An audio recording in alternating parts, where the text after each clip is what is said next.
So we're looking into how might technology amplify and connect your community. Hey, welcome back to another episode of the Growth and Scaling Podcast. My name's Todd Westra, and I'm your host today. And I'm taking you on a journey today through a company that has experienced a lot of growth over the past 11 years and has an interesting set of dynamics. They're a technology company. I know a lot of you out there are technology companies. One of the challenges and the blessings that they have two sides of the coin that they're experiencing. They are close to a tech hub. They're in Vancouver, BC, just outside of Seattle area where there's a lot of technology going on. And it's an interesting dichotomy of pre-COVID, it was great because they could hire all these people that didn't want to live in the city. But now there's a global hiring going on. They're finding that some of their people are getting hired back and being attracted back to the big guys. This is a fun journey to listen to. This interview is great. It's for all you tech companies out there who have experienced a lot of growth pre-pandemic and now are continuing to grow through a post-pandemic type of model where work from home, work remotely is happening, and to listen to his journey, see how he took care of the problems, and I think you're going to get a lot out of it. So I look forward to this interview. I hope you enjoyed as much as I did, and we'll see you on the flip side. Hey, welcome to another episode of the Growth and Scaling Podcast. I am really excited today to be meeting with another digital agency partner who is just amazing at helping people with their growth and scaling journey, as well as, I can't wait to dive into his journey. So here we go. Adrian, will you please tell us who you are and what is your favorite client to help? Hey Todd, thank you so much for the invite. It's a pleasure being here. It's great that you creating this forum, this opportunity for business owners to share their stories. So you bet. I'm based in Vancouver, British Columbia, and I run a company called Aequilibrium. I'm a founder and CEO, and I started this business 11 years ago. What we do is awesome. We're a digital studio. So we work with both enterprise clients, such as credit unions, fintech organizations, technology companies, and companies in gaming and entertainment, on things like digital transformation, helping them reduce the risk and accelerate the speed to market for these complex digital initiatives. In the same time, we work with venture-funded startups, innovators, entrepreneurs who have an idea and they want a technology partner to both validate the market fit and then implement those solutions from the ground up, from market validation to prototyping to building a minimal viable product and then expanding the roadmap of their product. Okay, so you're helping a lot of companies, so not only existing companies, but those who are funded startups who really, they got a great idea, but they don't have the technology in play. Their tech stack is just kind of whacked out, and you help them develop the tech stack in order to implement what they've set out to do. Totally. Am I catching right? Yes, that's right. So I remember one of such businesses is called SneakerCon. They started as a business that are trading these special shoes, sneakers, that people call sneakerheads because they have this passion for these originals, shoes. And the way the business was working, they were bringing people together in an environment as they got bigger and bigger, like a stadium, and have thousands of people displaying, sharing, exchanging this type of, unique shoes. So obviously, in order for you to be part of that community, you needed to be physically present in London or in California, or in New York, or in Dubai, wherever that show is taking place. Right. So, but I said, listen, why don't I connect my people, my audience online into this online marketplace so they can basically bid and purchase shoes, even if they're not on site, right? Obviously, one of the challenges with this approach is that for these rare and expensive shoes, you have a risk like this is going to be a lemon, something that was built in whatever China for $10, and now I'm spending $1,000 on this, right? So they wanted to give people a peace of mind that whatever is traded on their network is original. So not only we Yeah. created this marketplace, allowing people to share their products, their shoes, to bid on them, to follow people, to build their lockers, but also how to give them the peace of mind that anything traded is original. So for example, if you want to buy a pair of shoes from me, you will have to put the money into an escrow. I will send the shoes that have not been certified, authenticated to some experts formerly from Nike or Adidas or Puma, who will authenticate those shoes, will put on NFC chip attached to the shoe to say this is a certificate of authenticity, and then send it to you. When you receive the shoes, I receive the money, so both of us have peace of mind that we're getting what we're expecting. Right. That's a fascinating case study. Obviously, for them, it just opened the doors into being able to open their marketplace to the whole world instead of one location at a time. That's awesome. 100%. Awesome. So you truly are. 100%. So it's a great You're just brand. bringing the tech. They had a great story. They had a great presence on social media. So we're looking into how might technology amplify and connect your community. I love it. There's a lot of businesses that need that. So that's obviously a very unique case study. Who are you looking for? Like, who is your favorite type of client to help with this problem? It's a great question. So we look at research a few years back in terms of what keeps people up at night. What is the biggest stressor in people's life? And no surprise, money is the top priority, right? Is like that is the concern, especially when we started in the pandemic and how governments help people to kind of bridge this gap and then provided help and support to pay the bills, to pay for tuition for kids and so on. So we focus a good portion of our business in financial services, working with credit unions and other financial institutions to change people's relationship with money. So it's something that's meaningful. And we also saw, for example, in the pandemic, when all these branches were closed, the only way for people to interact with their bank and then to pay the bills, to cash the check, was online. Right? So we are not only saving lives by avoiding these in-person interactions, but enabling people to continue to sort of run their lives and empower them to do all these necessary transactions digital. That's awesome.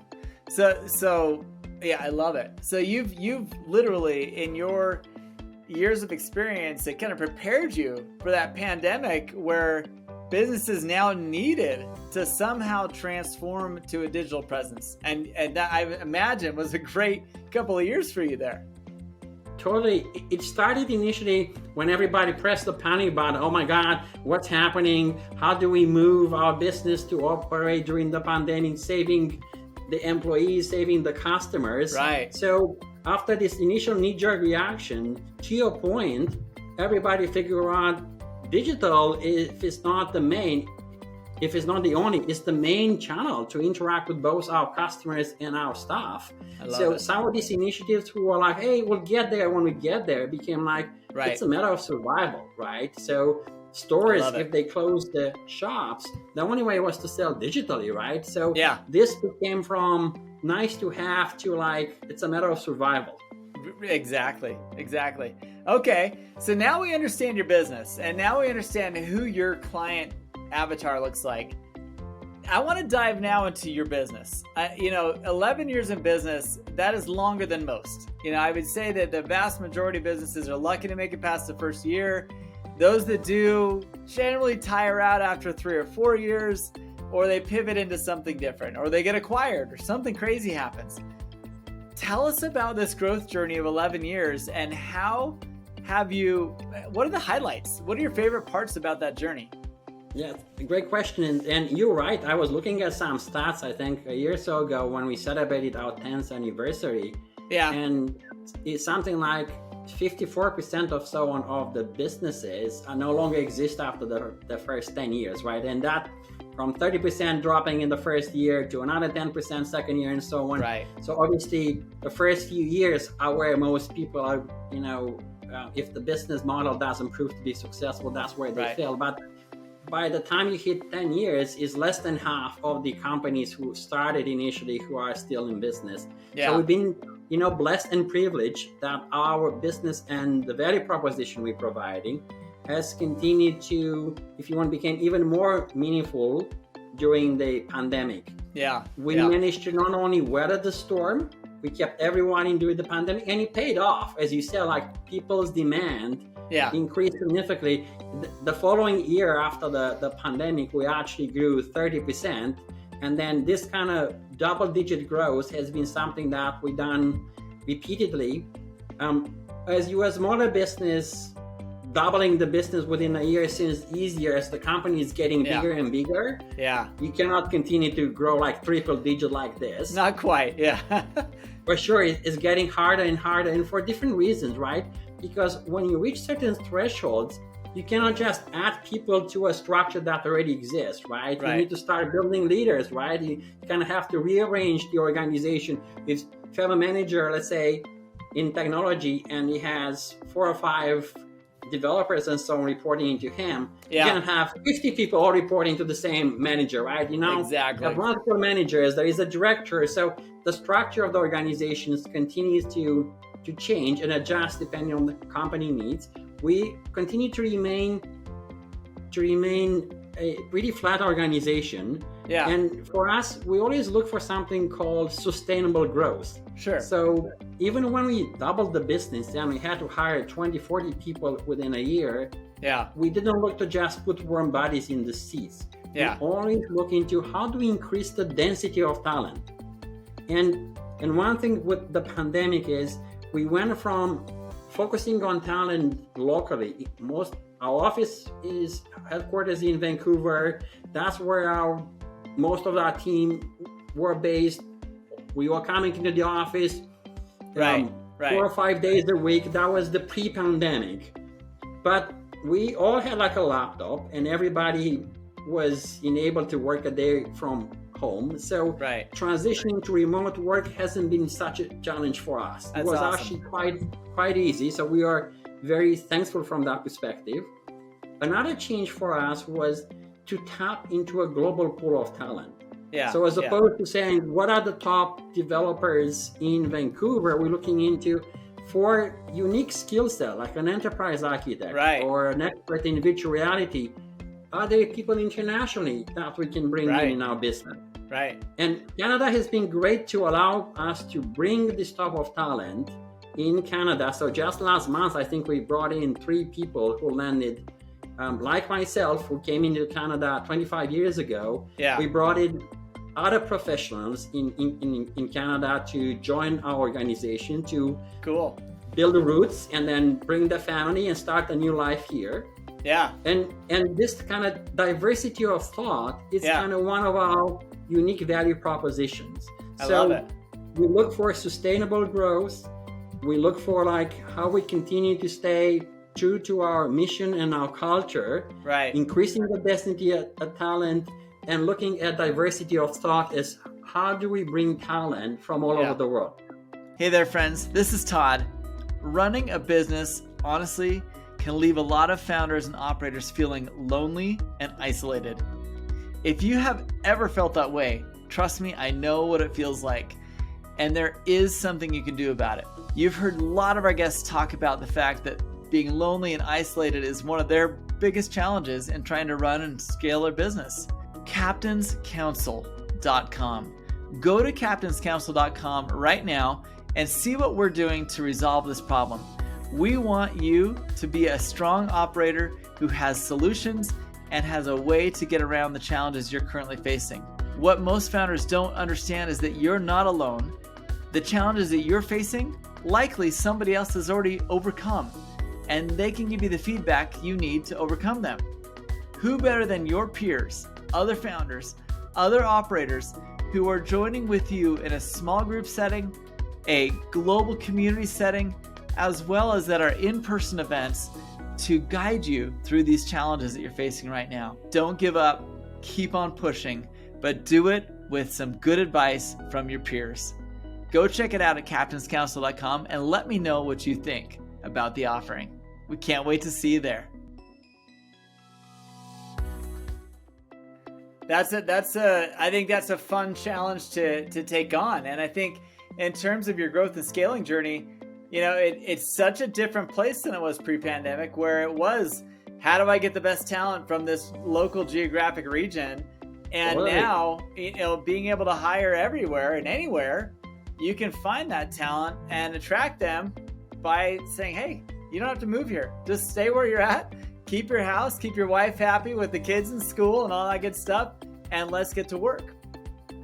It's especially Vancouver, like other centers like New York, Toronto, San Francisco have a high cost of living, right? Oh yeah. So it's you're looking into buying a house in one of these areas is quite expensive. So especially for younger people earlier in their careers, how do you enable them to actually bring the family and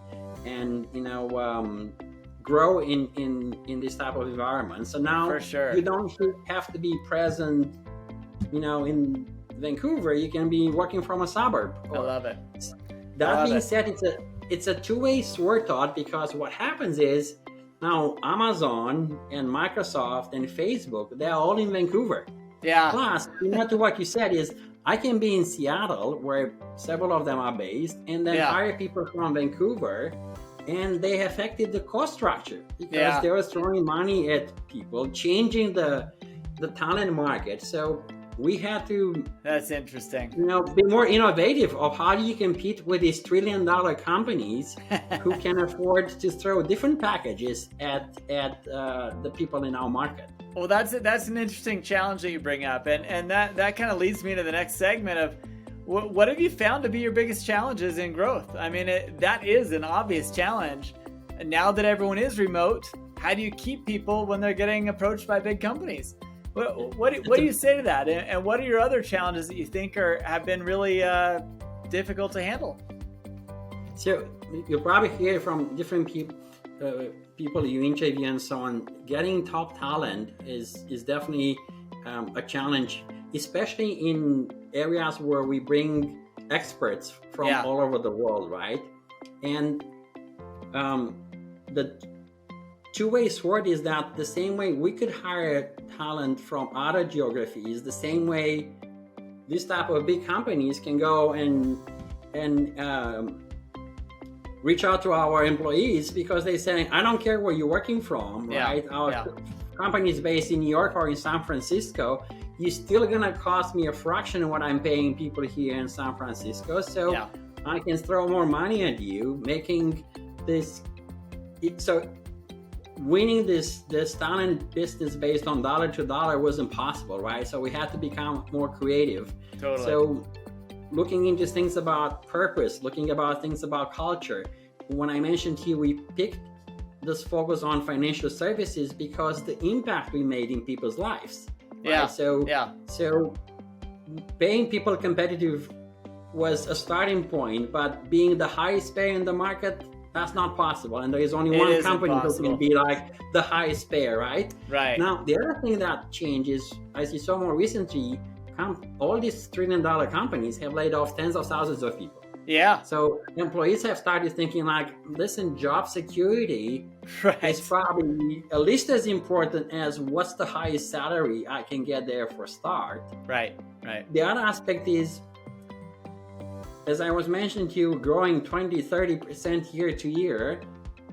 When this growth opportunity exists, we oftentimes promote people from within. So the benefit of working for a company who's growing fast like this, a company who has won multiple awards, Vancouver UX Awards for digital product design. Right. We've been voted several times among the top 5 best employers. So there are other incentives for people to join us, including accelerating their careers. I love it. Working in a company in which we all know our names, right? And having more like, it's kind of almost like the startup, meaning that there is that intimacy and the speed of making decision, but it's not just a couple of people in the basement kind of making end meets. I'm not sure if the payroll is going to come next week. So we in this kind of emergent, if you want, organization space. So definitely talent competition is one thing. The other thing that I'm seeing is we continue need to reinvent ourselves, because what we were saying, say 5 years ago, as a way to differentiate ourselves, now has become table stakes. Yeah. So if you think like about the car industry, I remember 25 years ago when I came in Canada, I got my first car here, that sales car person was saying, look, your car has power windows, okay, and you have ABS. It's like, nobody's gonna say right now, like, buy our car because it's like there are no other cars that doesn't have. So multiple airbags, and then cameras, and so these have become the new way to push out innovation, make people safer. So the same for us. Some of the things that we're saying a number of years ago, say 10 years ago, was how do we bring companies into this more agile mindset and agile delivery. Right now, everyone is saying, okay, we're agile.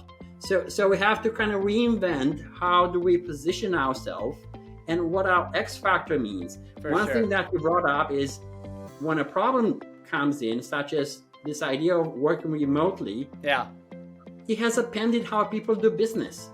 So this type of Hollywood Square, you have these boxes on the screen with people's faces and so on. Is that a really good way to simulate what we used to do when we were meeting in person, when we had those face-to-face interaction, when we were whiteboarding? Not quite. Bill Gates is calling this Hollywood Square, and it's hard to build culture just through Zoom, right? And it's hard to get people to actually learn by osmosis. So especially for us, if we hire 20, 30 people remotely, they never got to meet their peers in person. Right. They have a bit of a disadvantage about learning our culture, learning the history, doing this type of water cooler conversation. So one thing that we're looking as a way to improve collaboration and creativity and engagement for our team is we're using virtual reality to connect agile distributed teams. So you can see an array of virtual reality devices here behind me. So we use this type of immersive experience to get people to come together. So kind of the benefits of being three-dimensionally, being in a community while staying comfortable remotely from your home. I love it. These are some of the things that we're doing to kind of take advantage of the remote work without having the disadvantages of just having these Hollywood squares on the screen. I'd much rather send all my employees a VR than to have them to be paying for a desk.